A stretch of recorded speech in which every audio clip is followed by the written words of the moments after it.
நேர்களே, நேற்றைய தாக்குதலில் டெல் அவீவ் கொடூரமாக பாதிக்கப்பட்டிருக்கிறது. குறிப்பாக டெல் அவீவில் மட்டும் மத்திய டெல் அவீவ், ஹைஃபா, இப்படி பல்வேறு இடங்கள்.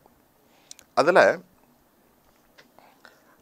டெல் அவீவினுடைய மேயர் நேற்று என்ன சொன்னார் அப்படின்னு பார்ப்போம். அவர் சொன்ன statement very very badly attack அப்படின்னு சொன்னார். வாழ்க்கையில் பார்க்க முடியாத மோசமான தாக்குதலை டெல் அவீவ் சந்தித்திருக்கிறது என்பதை டெல் அவீவினுடைய மேயர், ஒருவேளை இவர் நெத்தானியாஹுக்கு ஆப்போசிட் பார்ட்டியாக கூட இருக்கலாம்ல, அந்த தகவல் என்கிட்ட இல்லை, ரொம்ப ரொம்ப மோசமான தாக்குதலை சந்தித்திருப்பதாக வெரி வெரி பேட்லி அட்டாக் என்று சொல்லியிருக்கிறார். அழிவு, மிகப்பெரிய நாசம் இருந்த போதிலும் அவர் சொல்கிறார், இந்த பகுதியிலிருந்து ஏராளமான பேர் தப்பிவிட்டார்கள், பலர் ஏற்கனவே இந்த நகரத்திலிருந்து வெளியேறி இருக்கிறார்கள். Damage is very very extensive அப்படிங்கிற ஒரு கருத்தையும் அவர் சொல்லியிருக்கிறார். அவருடைய பெயர் ரோ ஹவுலதி அப்படிங்கிறது தான் அவருடைய பெயர். அவர் தன் கருத்தில் ரொம்ப ஒரு மோசமான பேர்லி எக்ஸ்டென்சிவ் அட்டாக் அப்படிங்கிறத சொல்லியிருக்கிறாரு. எல்லாவித நிலைகளையும் பாதிக்கக்கூடிய ஒரு கொடூரமான தாக்குதல் என்று ஈரானுடைய கர்ஜனையை அவர் உறுதிப்படுத்தியிருக்கிறார். இதற்கு மேயருடைய கருத்து இப்படி இருக்கு, பில்டிங் நிறைய நாசம், ஆனால் உண்மையிலேயே காசாவை அளவுக்கு இங்கு உயிர் பலி அல்ல, மக்கள் வெளியேறுகிறார்கள்.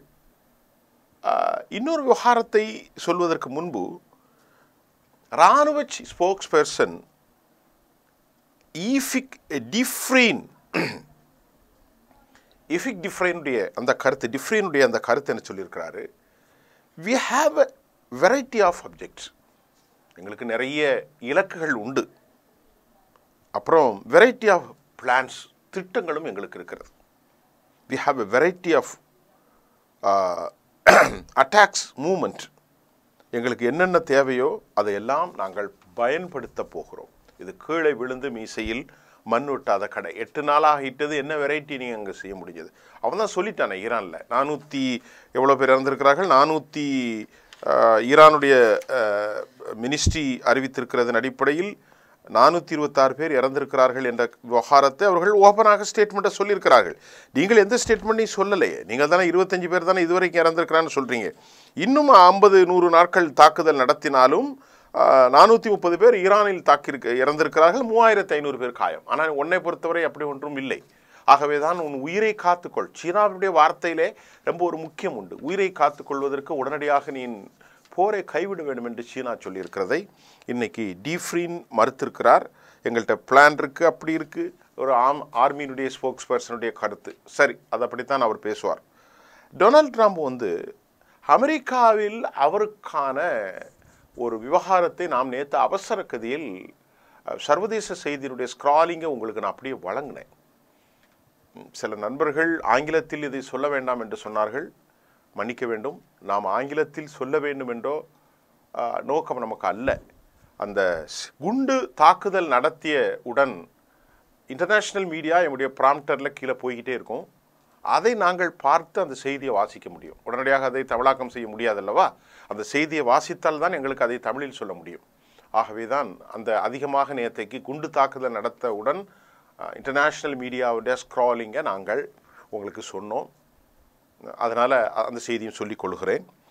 டொனால்ட் ட்ரம்பினுடைய the facing the fall fire stone, அவர் என்னன்னா ஈரானை அவர் எப்படி தாக்கலாம் என்ற கேள்வி நேற்று இம்பீச்மெண்ட் அளவிற்கு, பதவி விலக வேண்டும், அவர் மீது கொண்டு வர வேண்டுங்கிற அளவுக்கு நேற்று அமெரிக்காவுடைய காங்கிரஸுடைய ஒரு பெண், அவருடைய பெயர் எனக்கு இல்லை, அவர் சொன்ன கருத்தையும் நான் உங்களுக்கு சொல்லி இருந்தேன்.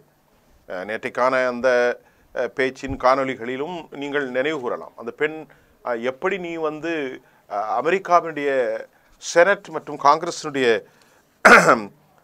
இது பெர்மிஷன் இல்லாமல் தாக்க முடியும் என்றும் அவர் கேட்டிருந்தார். ஆனாலும் நேற்றைக்கு அமெரிக்காவில் இருந்து யுஎஸ் மக்களை அவர் பைபாஸ் செய்து இந்த வயலேஷன் செய்திருக்கிறார். ஜனநாயக கட்சி அப்படித்தான் குறை கூறுகிறது. சுயாதீனமான மனப்போக்கு, இம்பல்சிவ்னஸ், அவருடைய எண்ண ஓட்டங்களின் அடிப்படையில் அமெரிக்காவினுடைய ஒட்டுமொத்தமான the constitution has been violated. அது முழுமையாக சுவீகாரம் செய்யப்பட்டிருக்கிறது, துடைத்தெறியப்பட்டிருக்கிறது, அனிகிலேட்டட். the value of American constitution அது முழுமையாக வயலேட் செய்யப்பட்டிருக்கிறதாகவும் கூட நேற்றைக்கு அமெரிக்கா செனட் காங்கிரஸ் மற்றும் உறுப்பினர்கள் சுயாதீன மனப்போக்கில் அவர் ஈடுபட்டதால் இம்பீச்மெண்ட் அவர் மீது பதவி நீக்கம் கொண்டு வர வேண்டும் என்ற கோரிக்கையும் நேற்று எழுந்திருக்கிறது. Trump it's a time for peace அவர் வழக்கம் போல் சொல்லிட்டார். இது அமைதிக்கான நடவடிக்கை. இதில் டெமோக்ரஸி ரிப்பப்ளிக்கன்ஸ் அலாரமும் இருக்கிறது. அவர் கட்சிக்குள்ளும் அவருக்கு எதிரான குரல்கள் இருப்பதாகவும் நாம் பார்க்கிறோம். மிக முக்கியமாக அமெரிக்காவினுடைய மிக முக்கிய நாடாளுமன்றத்தின் செனட் சபையினுடைய தாமஸ் மாஸ்லே சொல்லியிருக்கிறார், இது it's not a constitution norms, இது லீக்டு, இது உண்மையிலேயே ஒரு மோசமான லீகல் அத்தாரிட்டி இல்லாமல் இது லீகல் அத்தாரிட்டியை லாக் ஆகிருக்கு. அது எந்த விதமான சட்ட முறைமைகளும் செயல்படலை. இழுத்து கதவடைப்பு செய்து ஒரு தனி மனிதன் அவருடைய செல்ஃபு, அதாவது சுயாதீன அடிப்படையில் இந்த வேலை செய்திருக்கிறதாக அமெரிக்காவுடைய தாமஸ் மாஸ்லி தன் கருத்தை சொல்லியிருக்கிறார். இது அமெரிக்க செனட் உறுப்பினர். அமெரிக்காவினுடைய மற்றொருவர் யுஎஸ் காங்கிரஸ் என்ன சொல்லியிருக்கிறாரா, ஜிம் ஹீம்ஸ் மிக முக்கியமானவர்.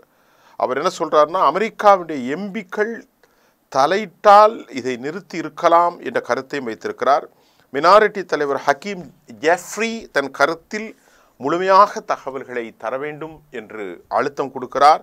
அதே மாதிரி பெர்னி சென்டர் ரொம்ப முக்கியமான மூத்த ஆளுமை யுஎஸ்னுடைய செனட் மெம்பர் சென்டான், அவர் ஆப்ரேஷன் இந்த மாதிரி இது ஒரு அன்கான்ஸ்டிடியூஷனல் அமெரிக்காவுடைய அரசியலமைப்புக்கு எதிரானது என்கிறார்.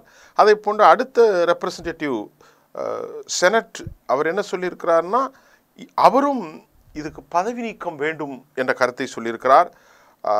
இது தாண்டி senate Lindsey Graham, representative Mike Lawler நடவடிக்கைகளை புகழ்ந்திருக்கிறார்கள். அதையும் நாம் பார்க்க வேண்டும். ஜான் பீட்டர்மேன் கரெக்ட் மூவ் என்றும் சொல்லியிருக்கிறார்கள். அப்போ அமெரிக்காவில் இவருக்கு எதிராக இந்த கருத்துக்கள் வந்ததற்கு மிக முக்கியமான காரணம், அமெரிக்க மக்களுக்கு எந்தவித பாதுகாப்பும் இல்லாத ஒரு செயலை இவர் செய்திருக்கிறார் என்பதை அமெரிக்காவினுடைய ஏராளமான கருத்துக்கள் வெளியாகி இருப்பதையும் நாம் பார்க்கிறோம். ஆக இந்த நிலையில் தற்போது ஏற்பட்டிருக்கக்கூடிய இந்த பாதிப்பின் விளைவை அமெரிக்காவை இஸ்ரேல் இழுத்துவிட்டு வேடிக்கை பார்ப்பதை அவர்களும் புரிந்திருக்கிறார்கள். எப்படியெல்லாம் பெஞ்சமின் நெத்தானியாகு மேனிபுலேட் செய்வார், தவறான கையாடல்களின் மூலம் அதிகாரத்தை மடைமாற்றம் செய்வார். ஆகவே தான் நேற்று சொல்கிறார், எங்கள் அண்ணன் டொனால்ட் ட்ரம்ப் நீயும் நானும் வேறல்ல, நம்ம ரெண்டு பேரும் ஒன்று தான் அப்படிங்கிறத ஸ்ரீ ட்ரம்ப் அவர்களை நினைவூட்டுகிறார். இதற்கிடையிலே காசா மீது அவர் இஸ்ரேல் தாக்குதல் போர் நிறுத்தம் பெண்களை நெத்தானியாகு கொலை செய்வதை நிறுத்தணும் அப்படின்ட்டு நேற்று என்ன நடந்திருக்குன்னா, இஸ்ரேலில் ஏராளமான பேர் அந்த கஸா பார்டரில் கூடுறாங்க. கூடி எங்களை உள்ள விடுங்க, நாங்கள் அனுபவித்தது போதும். நேற்றுக்கு காணொலியில் வீடியோக்களாக பதிவு செய்யப்பட்டது. கஸாவினுடைய மக்களை கொலை செய்யாதீர்கள், அவர்களை குண்டு போடாதீர்கள், அவர்களுக்கு உணவு கொடுங்கள் என்று ஏராளமான பேர் காசாவுக்குள் செல்ல முயன்றார்கள். உடனடியாக சீஸ்ஃபயர் வேண்டும், உடனடியாக நெத்தானியாகு பதவி விலக வேண்டும், கொலையை நிறுத்தி இஸ்ரேலுடைய மக்களுக்கு பாதுகாப்பு வேண்டும் என்று ஏராளமான பெண்களும் குழந்தைகளும் சமூக ஆர்வலர்களும் கஸாவில் இருந்து உள்ளே சென்ற காட்சியை நாம் பார்க்க முடிந்தது. ஆக இப்படிப்பட்ட ஒரு சூழ்நிலையில் ஈரானுடைய அட்டாக் ஒரு பேனிக் மோடு ஒட்டுமொத்த இஸ்ரேலிலும் ஏற்படுத்தி இருக்கிறது. ஈரானுடைய நடவடிக்கை மிக முக்கியமாக ரொம்ப கீஃபோர்ட் சிட்டி என்னவென்று சொன்னால் ஹைஃபாவில் தான் ஏராளமான வீடுகள், டெல் அவீவ் இரண்டும் அந்த நகர்ப்புறத்தை ஒட்டி தான். அதில் தான் படுகாயங்கள், பலருடைய கவலைக்கிடம், உயிரிழப்பு, நீண்டகால உபாதைகள், உளவியல் ரீதியான மோசமான செயல்கள் என்றெல்லாம் நேற்று கரம்சோரின் தொடர்ந்து தாக்குதலில் உறுதி செய்யப்பட்டிருக்கிறது. இந்த நிலையில் ஒரு செய்தி மிக முக்கியமாக வெளியேறியிருக்கிறது. காசாவில் எல்லாம் என்ன நடந்ததோ அதையெல்லாம் இது நடந்து கொண்டிருக்கிறது. தயவுசெய்து கொஞ்சம் பொறுமையாக இதை கேளுங்கள். காசாவில் வீடிட்ட மக்களாக பலர் மாறினார்கள். இன்றைக்கு 5000 பேர் இஸ்ரேலிலும் வீடு இல்லாதவர்களாக மாறியிருக்கிறார்கள். காசாவிலிருந்து மக்கள் வெளியேற முயற்சித்து ரஃபாவில் தடுக்கப்பட்டார்கள். அதை போன்று இன்றைக்கு இஸ்ரேலிலும் மக்கள் வெளியேற முடியாமல் 5000 ரூபாய், 5000 அமெரிக்க டாலர்களை கொடுத்து பக்க நாடுகளுக்கு கடல் வழியாக செல்வதும் பார்க்கிறது. சிரியாவிலும் இது நடந்தது. மூன்றாவதாக உயிரிழப்புகள், மருத்துவமனை தாக்குதல். காசாவிலும் 36 மருத்துவமனைகளை தாக்கினான். இங்கேயும் மருத்துவமனைகள் தாக்கப்பட்டிருக்கிறது. இங்கே டிஃபென்ஸ் காரிடார் அழிக்கப்பட்டிருக்கிறது. கட்டடங்கள் அழிந்து கொண்டிருக்கிற நிலையில் இப்போ சொல்லக்கூடிய செய்தி ரொம்ப முக்கியமான செய்தி. இஸ்ரேலுடைய ஹைஃபா ஃபோர்ட் வந்து கிட்டத்தட்ட முழுமையாக அது செயலிழந்து போகிறது. உதாரணத்திற்கு அங்குள்ள ரிஃபைனரிஸ், ஆயில் சென்டர் அழிந்தே போய்விட்டது. அதனுடைய சப்சிக்வெண்ட், அதாவது அதை ஒட்டி இருக்கக்கூடிய தொடர் தாக்குதல்கள் அவர்கள் நடத்தி கொண்டிருப்பதால் அந்த இண்டஸ்ட்ரினா ஒன்று மட்டும் இருக்காது. அதற்கு ஏராளமான துணை இணை சிறு எம்எஸ்பி என்று சொல்வார்கள், அதாவது மீடியம் ரேஞ்சஸான அந்த அனைத்து ஃபேக்ட்ரியும் அழிந்தது. ஏராளமான உயிரிழப்புகள், ஏராளமான தொழிலிழப்புகள், ஏராளமான வேலை இழப்புகள், படுகாயம். அப்போ இந்த சூழ்நிலையில் ஹைஃபாவின் மூலம்தான் 75 விழுக்காடு ஃபுட்டு இம்போர்ட் பண்ணுறாங்க. எங்கே? இஸ்ரேலுக்கு. வெளிநாடுகளிலிருந்து வரக்கூடிய ஆயில், வெளிநாட்டிலேருந்து வரக்கூடிய உணவுப் பொருட்கள், வெளிநாட்டிலேருந்து வரக்கூடிய எல்லாம் இம்போர்ட் ஆகிறது வந்து ஹைஃபா தான். இப்போது இந்த இன்டர்செப்டார் மிசைலில் ஏற்பட்டிருக்கக்கூடிய எரர், தோல்வி, அயன்டோம் டிஃபென்ஸ் சிஸ்டம் எரர் எல்லாமே தோல்வி அடைஞ்சு போச்சு. இந்த எரர் மூலமாக மேஜர் செட்பேக் இஸ்ரேலுக்கு ஆயிருக்கு. இதில் அதிகம் பாதிப்பது ஹைஃபாவும் டெல்லவியும், மத்திய டெல்லவியும், டிஃபென்ஸ் காரிடாரும், அதனுடைய இராணுவ தலைமையகமும், நான் சொன்ன 3 இடங்கள் இதெல்லாம் காலியாகி கொண்டே இருக்கிறது. இந்த நிலையில் நேற்றைக்கு முதலாக எந்த ஒரு அலாரமும் சைரன் ஓசையும் இல்லை. இது ரொம்ப கொடூரமாக அவர்கள் என்ன சொல்கிறார்கள்? இது ஒருவேளை ஈரான் பல புதிய தொழில்நுட்பத்தை இதற்காக அவர்கள் பயன்படுத்தியிருக்கலாம் என்ற சந்தேகத்தை விடுகிறார்கள் திடீரென. அப்போ எவ்வளோ மரணம் இருந்திருக்கும் என்பதை நீங்கள் திங்க் பண்ணி பாருங்களேன். சைரன் இல்லாமல் இந்த மாதிரியாக நடந்திருந்தால் எவ்வளவு பேர் இறந்திருப்பார்கள் என்ற ஒரு விகாரத்தை சொல்லியிருக்கிறார்கள். நேற்று வந்து இஸ்ரேல் டைம்ஸ் வந்து இந்த செய்தியை வெளியிட்டிருப்பதை நாம் பார்க்கிறோம். ஐடிஎஃப்னுடைய என்ன சொல்லியிருக்கிறான்னா, இன்டர்செப்டாரை மால் ஃபங்க்ஷன்,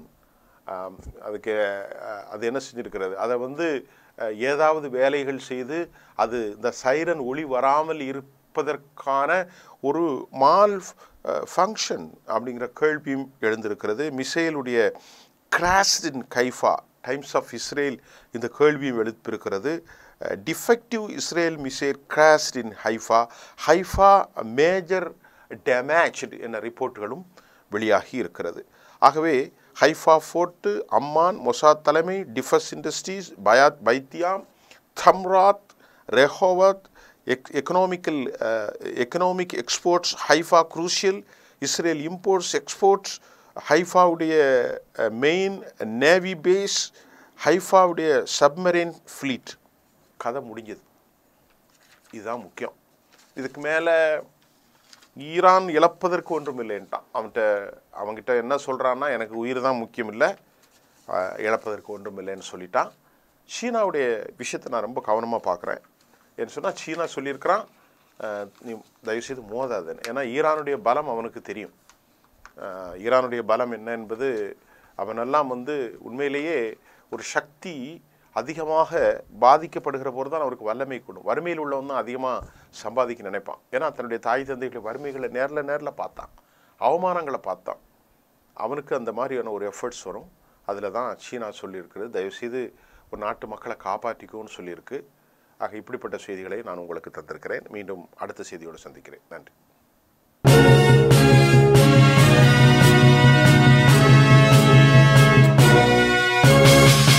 உடனுக்குடன் அப்டேட் தெரிந்து கொள்ள ஜெம் டிவி தமிழ் ஆப்பை இன்ஸ்டால் செய்யவும்.